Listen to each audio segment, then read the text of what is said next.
प्रभु की स्तुति।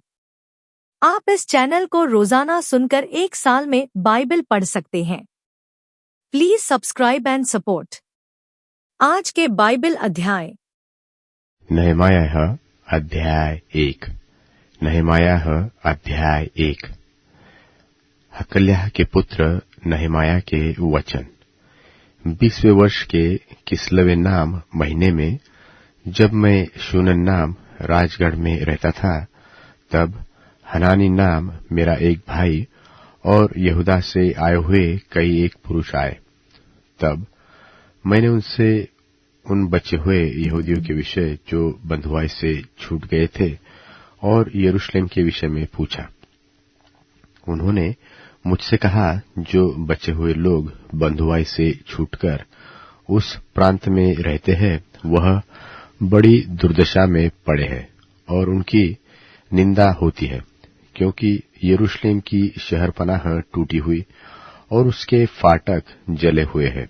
ये बातें सुनते ही मैं बैठकर रोने लगा और कितने दिन तक विलाप करता रहा और स्वर्ग के परमेश्वर के सन्मुख उपवास करता और यह कहकर प्रार्थना करता रहा कि हे स्वर्ग के परमेश्वर यहोवा, हे महान और भययोग्य परमेश्वर, तू जो अपने प्रेम रखने वाले और आज्ञा मानने वाले के विषय अपनी वाचा पालता और उन पर करुणा करता है, तू कान लगाए और आंखें खोले रहे कि जो प्रार्थना मैं तेरा दास इस समय तेरे दास इस्राएलियों के लिए दिन रात करता रहता हूं, उसे तू सुन ले।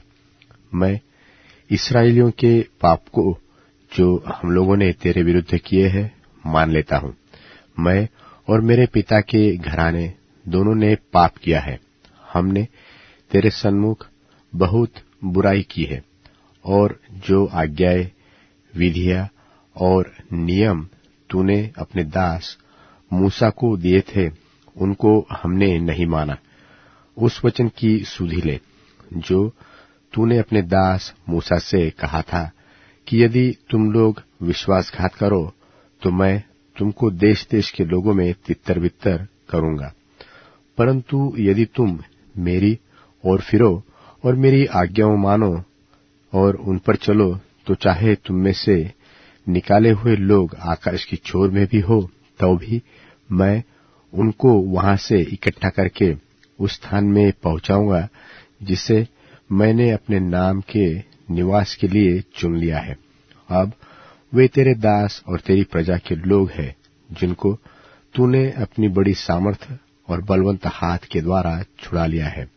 हे प्रभु, विनती यह है कि तू अपने दास की प्रार्थना पर और अपने उन दासों की प्रार्थना पर जो तेरे नाम का भय मानना चाहते हैं कान लगा और आज अपने दास का काम सफल कर और उस पुरुष को उस पर दयालु कर। मैं तो राजा का पियाव था। नहमायाह अध्याय 2। नहमायाह अध्याय 2। अर्थक्षत्र राजा के 20वें वर्ष के निसान नाम महीने में, जब उसके सामने दाखमधु था, तब मैंने दाखमधु उठाकर राजा को दिया। इससे पहले तो मैं उसके सामने कभी उदास न हुआ था। तब राजा ने मुझसे पूछा, तू तो रोगी नहीं है, फिर तेरा मुंह क्यों उतरा है? यह तो मन ही की उदासी होगी। तब मैं अत्यंत डर गया और राजा से कहा, राजा सदा जीवित रहे। जब वह नगर जिसमें मेरे पुरखाओं की कब्रें हैं उजाड़ पड़ा है और उसके फाटक जले हुए हैं, तो मेरा मुंह क्यों न उतरे? राजा ने मुझसे पूछा, फिर तू क्या मांगता है? तब मैंने स्वर्ग के परमेश्वर से प्रार्थना करके राजा से कहा, यदि राजा को भाए और तू अपने दास से प्रसन्न हो, तो मुझे यहूदा और मेरे पुरखाओं की कब्रों के नगर को भेज, ताकि मैं उसे बसाऊं। तब राजा ने, जिसके पास रानी भी बैठी थी, मुझसे पूछा, तू कितने दिन तक यात्रा में रहेगा और कब लौटेगा? राजा मुझे भेजने को प्रसन्न हुआ और मैंने उसके लिए एक समय नियुक्त किया। फिर मैंने राजा से कहा, यदि राजा को भाए तो महानद के पार के अधिपतियों के लिए इस आशय की चिट्ठियां मुझे दी जाए कि जब तक मैं यहूदा को न पहुंचूं तब तक वे मुझे अपने अपने देश में से होकर जाने दे, और सरकारी जंगल के रखवाले आसाप के लिए भी इस आशय की भी चिट्ठी मुझे दी जाए, ताकि वह मुझे भवन से लगे हुए राजगढ़ की कड़ियों के लिए और शहरपनाह के और उस घर के लिए जिससे मैं जाकर रहूंगा लकड़ी दे। मेरे परमेश्वर की कृपा दृष्टि मुझ पर थी, इसलिए राजा ने यह विनती ग्रहण की। तब मैंने महानद के पार के अधिपतियों के पास जाकर उन्हें राजा की चिट्ठियां दी। राजा ने तो मेरे संग सेनापति और सवार भी भेजे थे, यह सुनकर कि एक मनुष्य इस्राएलियों के कल्याण का उपाय करने को आया है। होरोनी, संबलत और तोबियाह नाम कर्मचारी जो अम्मोनी था, उन दोनों को बहुत बुरा लगा। जब मैं यरूशलेम पहुंच गया तब वहां 3 दिन रहा। तब मैं थोड़े पुरुषों को लेकर रात को उठा। मैंने किसी को नहीं बताया कि मेरे परमेश्वर ने यरूशलेम के हित के लिए मेरे मन में क्या उपजाया था, और अपनी सवारी के पशु को छोड़ कोई पशु मेरे संग न था। मैं रात को तराई के फाटक में होकर निकला और अजगर के सोते की ओर और कूड़ा फाटक के पास गया और यरूशलेम की टूटी पड़ी हुई शहरपनाह और जले फाटकों को देखा। तब मैं आगे बढ़कर सोते के फाटक और राजा के कुंड के पास गया, परंतु मेरी सवारी के पशु के लिए आगे जाने को स्थान न था। तब मैं रात ही रात नाले से होकर शहरपनाह को देखता हुआ चढ़ गया, फिर घूमकर तराई के फाटक से भीतर आया और इस प्रकार लौट आया। और हाकिम न जानते थे कि मैं कहाँ गया और क्या करता था, वरन मैंने तब तक न तो यहूदियों को कुछ बताया था और न याजकों को और न रईसों और न हाकिमों और न दूसरे काम करने वालों को। तब मैंने उनसे कहा, तुम तो आप देखते हो कि हम कैसी दुर्दशा में हैं, कि यरूशलेम उजाड़ पड़ा है और उसके फाटक जले हुए हैं। तो आओ हम यरूशलेम की शहरपनाह को बनाए कि भविष्य में हमारी नामधराई न रहे। फिर मैंने उनको बतलाया कि मेरे परमेश्वर की कृपा दृष्टि मुझ पर कैसी हुई और राजा ने मुझसे क्या क्या बातें कही थी। तब उन्होंने कहा, आओ हम कमर बांधकर बनाने लगे, और उन्होंने इस भले काम को करने के लिए हिया बांध लिया। यह सुनकर होरोनी, संबलत और तोबियाह नाम कर्मचारी जो अम्मोनी था और गेशेम नाम एक अरबी हमें ठट्टों में उड़ाने लगे और हमें तुच्छ जानकर कहने लगे, यह तुम क्या काम करते हो? क्या तुम राजा के विरुद्ध बलवा करोगे? तब मैंने उनको उत्तर देकर उनसे कहा, स्वर्ग का परमेश्वर हमारा काम सफल करेगा, इसलिए हम उसके दास कमर बांधकर बनाएंगे, परंतु यरूशलेम में तुम्हारा न कोई भाग, न हक, न स्मारक है। नहमायाह अध्याय 3। नहमायाह अध्याय 3। तब एल्याशीब महायाजक ने अपने भाई याजकों समेत कमर बांधकर भेड़ फाटक को बनाया। उन्होंने उसकी प्रतिष्ठा की और उसके पल्लों को भी लगाया, और हम्मेया नाम गुम्मट तक, वरन हननेल के गुम्मट के पास तक उन्होंने शहरपनाह की प्रतिष्ठा की। उससे आगे यरीहो के मनुष्यों ने बनाया, और इनसे आगे इमरी के पुत्र जक्कुर ने बनाया। फिर मछली फाटक को हसना के बेटों ने बनाया। उन्हीं ने उसकी कड़ियां लगाई और उसके पल्ले, ताले और बेड़े लगाए, और उनसे आगे मरेमोत ने, जो हक्कोस का पोता और यूरियाह का पुत्र था, मरम्मत की। और इनसे आगे मशुल्लाम ने, जो मशीजबेल का पोता और बरेक्याह का पुत्र था, मरम्मत की। और इससे आगे बाना के पुत्र सादोक ने मरम्मत की। और इनसे आगे तकोइयों ने मरम्मत की, परंतु उनके रईसों ने अपने प्रभु की सेवा का जुआ अपनी गर्दन पर न लिया। फिर पुराने फाटक की मरम्मत पासेह के पुत्र योयादा और बसोदियाह के पुत्र मशुल्लाम ने की। उन्हीं ने उसकी कड़ियां लगाई और उसके पल्ले, ताले और बेड़े लगाए। और उनसे आगे गिबोनी मल्त्याह और मेरोनोती यादोन ने और गिबोन और मिस्पा के मनुष्यों ने महानद के पार के अधिपति के सिंहासन की ओर से मरम्मत की। उनसे आगे हरियाह के पुत्र उजिएल ने और सुनारों ने मरम्मत की। और इससे आगे हनन्याह ने, जो गंधियों के समाज का था, मरम्मत की। और उन्होंने चौड़ी शहर पनाह तक यरूशलेम को दृढ़ किया। और उनसे आगे हुर के पुत्र रपायाह ने, जो यरूशलेम के आधे जिले का हाकिम था, मरम्मत की। और उसने आगे हरुमप के पुत्र यदायाह ने अपने ही घर के सामने मरम्मत की। और इससे आगे हशबन्याह और के पुत्र हत्तूश ने मरम्मत की। हारिम के पुत्र मल्कियाह और पहत-मोआब के पुत्र हशुब ने एक और भाग की और भट्टों के गुम्मट की मरम्मत की। इससे आगे यरूशलेम के आधे जिले के हाकिम हल्लोहेश के पुत्र शल्लुम ने अपनी बेटियों समेत मरम्मत की। तराई के फाटक की मरम्मत हानून और जानोह के निवासियों ने की। उन्होंने उसको बनाया और उसके ताले, बेड़े और पल्ले लगाए। और 1000 हाथ की शहर पनाह को भी, अर्थात कूड़ा फाटक तक बनाया। और कूड़ा फाटक की मरम्मत रेकाब के पुत्र मल्कियाह ने की, जो बेथ केरेम के जिले का हाकिम था। उसी ने उसको बनाया और उसके ताले, बेड़े और पल्ले लगाए। और सोता फाटक की मरम्मत कोलहोजे के पुत्र शल्लुम ने की, जो मिस्पा के जिले का हाकिम था। उसी ने उसको बनाया और पाटा और उसके ताले, बेड़े और पल्ले लगाए।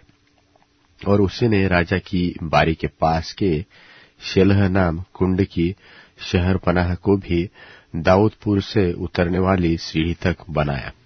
उसके बाद अजबुक के पुत्र नहमायाह ने, जो बेतसुर के आधे जिले का हाकिम था, दाऊद के कब्रिस्तान के सामने तक और बनाए हुए पोखरे तक, वरन बीरों के घर तक की मरम्मत की। इसके बाद बानी के पुत्र रहूम ने कितने लेवियों समेत मरम्मत की। इसके आगे कीला के आधे जिले के हाकिम हशब्याह के अपने जिले की ओर से मरम्मत की। उसके बाद उसके भाइयों समेत कीला के आधे जिले के हाकिम हेनादाद के पुत्र बबने ने मरम्मत की।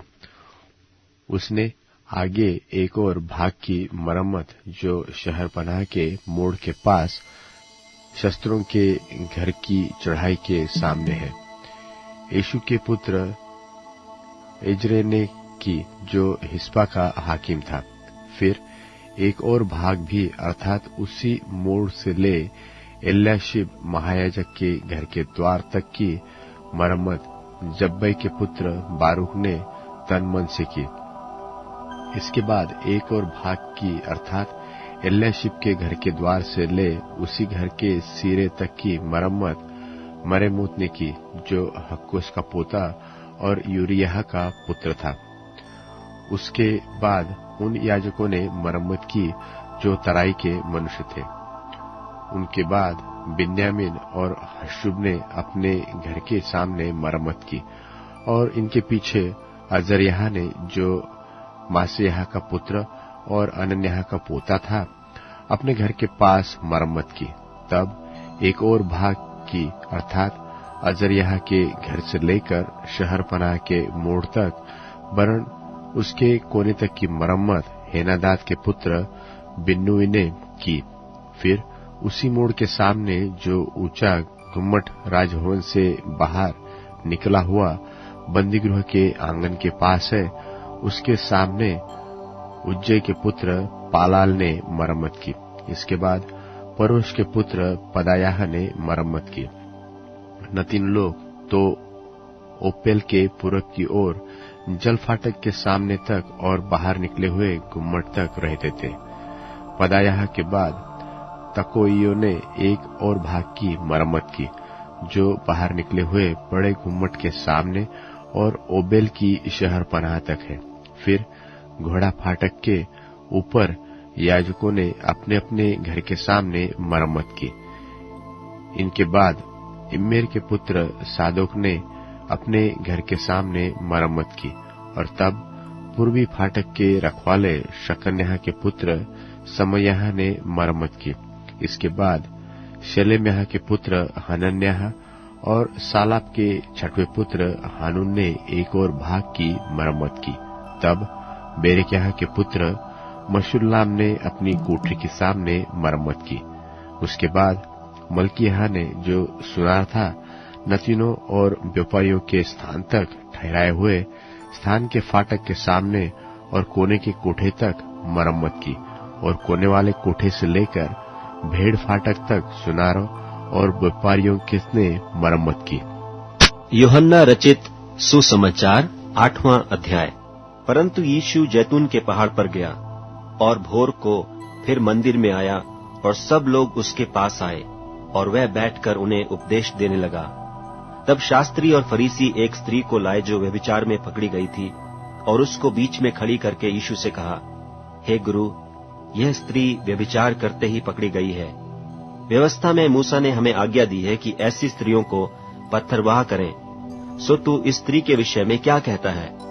उन्होंने उसको परखने के लिए यह बात कही, ताकि उस पर दोष लगाने के लिए कोई बात पाएं। परंतु यीशु झुककर उंगली से भूमि पर लिखने लगा। जब वे उससे पूछते ही रहे, तो उसने सीधे होकर उनसे कहा कि तुम में जो निष्पाप हो वही पहले उसको पत्थर मारे। और फिर झुककर भूमि पर उंगली से लिखने लगा।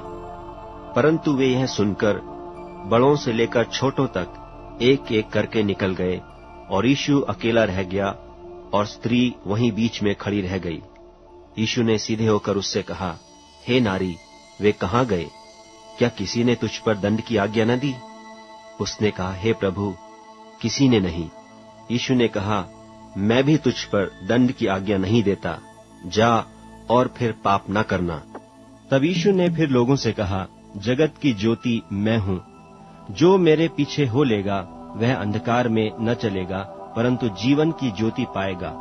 फरीसियों ने उससे कहा, तू अपनी गवाही आप देता है, तेरी गवाही ठीक नहीं। यीशु ने उनको उत्तर दिया कि यदि मैं अपनी गवाही आप देता हूँ, तो भी मेरी गवाही ठीक है, क्योंकि मैं जानता हूँ कि मैं कहाँ से आया हूँ और कहाँ को जाता हूँ। परंतु तुम नहीं जानते कि मैं कहाँ से आता हूँ या कहाँ को जाता हूँ। तुम शरीर के अनुसार न्याय करते हो, मैं किसी का न्याय नहीं करता। और यदि मैं न्याय करूं भी, तो मेरा न्याय सच्चा है, क्योंकि मैं अकेला नहीं, परंतु मैं हूँ और पिता है जिसने मुझे भेजा। और तुम्हारी व्यवस्था में भी लिखा है कि 2 जनों की गवाही मिलकर ठीक होती है। एक तो मैं आप अपनी गवाही देता हूँ, और दूसरा पिता मेरी गवाही देता है जिसने मुझे भेजा। उन्होंने उससे कहा, तेरा पिता कहाँ है? यीशु ने उत्तर दिया कि न तुम मुझे जानते हो, न मेरे पिता को। यदि मुझे जानते तो मेरे पिता को भी जानते। ये बातें उसने मंदिर में उपदेश देते हुए भंडार घर में कहीं, और किसी ने उसे न पकड़ा, क्योंकि उसका समय अब तक नहीं आया था। उसने फिर उनसे कहा, मैं जाता हूँ और तुम मुझे ढूंढोगे और अपने पाप में मरोगे। जहाँ मैं जाता हूँ वहाँ तुम नहीं आ सकते। इस पर यहूदियों ने कहा, क्या वह अपने आप को मार डालेगा जो कहता है कि जहाँ मैं जाता हूँ वहाँ तुम नहीं आ सकते? उसने उनसे कहा, तुम नीचे के हो, मैं ऊपर का हूँ। तुम संसार के हो, मैं संसार का नहीं। इसलिए मैंने तुमसे कहा कि तुम अपने पापों में मरोगे, क्योंकि यदि तुम विश्वास न करोगे कि मैं वही हूँ, तो अपने पापों में मरोगे। क्योंकि यदि तुम विश्वास न करोगे कि मैं वही हूँ, तो अपने पापों में मरोगे। उन्होंने उससे कहा, तू कौन है? यीशु ने उनसे कहा, वही हूं जो प्रारंभ से तुमसे कहता आया हूं। तुम्हारे विषय में मुझे बहुत कुछ कहना और निर्णय करना है, परंतु मेरा भेजने वाला सच्चा है, और जो मैंने उससे सुना है वही जगत से कहता हूं। वे न समझे कि हमसे पिता के विषय में कहता है। तब यीशु ने कहा कि जब तुम मनुष्य के पुत्र को ऊंचे पर चढ़ाओगे तो जानोगे कि मैं वही हूं, और अपने आप से कुछ नहीं करता, परंतु जैसे मेरे पिता ने मुझे सिखाया वैसे ही ये बातें कहता हूं। और मेरा भेजने वाला मेरे साथ है, उसने मुझे अकेला नहीं छोड़ा, क्योंकि मैं सर्वदा वही काम करता हूं जिससे वह प्रसन्न होता है। वह ये बातें कह ही रहा था कि बहुतेरों ने उस पर विश्वास किया। तब यीशु ने उन यहूदियों से जिन्होंने उनकी प्रतीति की थी कहा, यदि तुम मेरे वचन में बने रहोगे तो सचमुच मेरे चेले ठहरोगे और सत्य को जानोगे और सत्य तुम्हें स्वतंत्र करेगा। उन्होंने उसको उत्तर दिया कि हम तो इब्राहिम के वंश से हैं और कभी किसी के दास नहीं हुए, फिर तू क्यों कर कहता है कि तुम स्वतंत्र हो जाओगे? यीशु ने उनको उत्तर दिया, मैं तुमसे सच सच कहता हूं कि जो कोई पाप करता है वह पाप का दास है, और दास सदा घर में नहीं रहता, पुत्र सदा रहता है। सो यदि पुत्र तुम्हें स्वतंत्र करेगा तो सचमुच तुम स्वतंत्र हो जाओगे। मैं जानता हूं कि तुम इब्राहिम के वंश से हो, तो भी मेरा वचन तुम्हारे हृदय में जगह नहीं पाता, इसलिए तुम मुझे मार डालना चाहते हो। मैं वही कहता हूं जो अपने पिता के यहां देखा है, और तुम वही करते रहते हो जो तुमने अपने पिता से सुना है। उन्होंने उसको उत्तर दिया कि हमारा पिता तो इब्राहिम है। यीशु ने उनसे कहा, यदि तुम इब्राहिम की संतान होते तो इब्राहिम के समान काम करते, परंतु अब तुम मुझ ऐसे मनुष्य को मार डालना चाहते हो जिसने तुम्हें वह सत्य वचन बताया जो परमेश्वर से सुना। यह तो इब्राहिम ने नहीं किया था। तुम अपने पिता के समान काम करते हो। उन्होंने उससे कहा, हम व्यभिचार से नहीं जन्मे, हमारा एक पिता है, अर्थात परमेश्वर। यीशु ने उनसे कहा, यदि परमेश्वर तुम्हारा पिता होता तो तुम मुझसे प्रेम रखते, क्योंकि मैं परमेश्वर में से निकलकर आया हूं। मैं आपसे नहीं आया, परंतु उसी ने मुझे भेजा। तुम मेरी बात क्यों नहीं समझते? इसलिए कि मेरा वचन सुन नहीं सकते। तुम अपने पिता शैतान से हो और अपने पिता की लालसाओं को पूरा करना चाहते हो। वह तो आरंभ से हत्यारा है और सत्य पर स्थिर न रहा, क्योंकि सत्य उसमें है ही नहीं। जब वह झूठ बोलता तो अपने स्वभाव ही से बोलता है, क्योंकि वह झूठा है, वरन झूठ का पिता है। परंतु मैं जो सच बोलता हूं, इसीलिए तुम मेरी प्रतीति नहीं करते। तुम में से कौन मुझे पापी ठहराता है? और यदि मैं सच बोलता हूं तो तुम मेरी प्रतीति क्यों नहीं करते? जो परमेश्वर से होता है वह परमेश्वर की बातें सुनता है, और तुम इसलिए नहीं सुनते कि परमेश्वर की ओर से नहीं हो। यह सुन यहूदियों ने उससे कहा, क्या हम ठीक नहीं कहते कि तू सामरी है और तुझ में दुष्टात्मा है? यीशु ने उत्तर दिया कि मुझ में दुष्टात्मा नहीं, परंतु मैं अपने पिता का आदर करता हूं और तुम मेरा निरादर करते हो। परंतु मैं अपनी प्रतिष्ठा नहीं चाहता। हाँ, एक तो है जो चाहता है और न्याय करता है।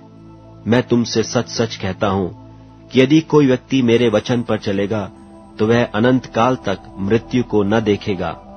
यहूदियों ने उससे कहा कि अब हमने जान लिया कि तुझ में दुष्टात्मा है।